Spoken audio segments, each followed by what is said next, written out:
Good afternoon, everyone. This is Shane, your nappy chef. So there's the finished bench press, and we had a fly problem over here. And this morning it was empty. I want you to look at that. Try to zoom into it. You know, my son built that one, and they are going crazy.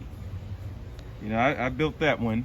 It has some some fish in it. It has a few, but that one right there with some it's just like some egg yolks and a little bit of water, and they can't get enough of it.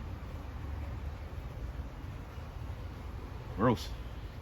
Anyway, guess I'll probably build a video and show you how to make this thing, but very effective, and it's oh, you see how they're piling into that little hole there? I bet in the morning it'll be filled.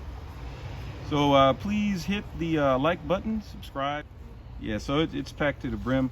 So please hit the like button. Helps out with the YouTube algorithm, so I can keep bringing you these great little videos.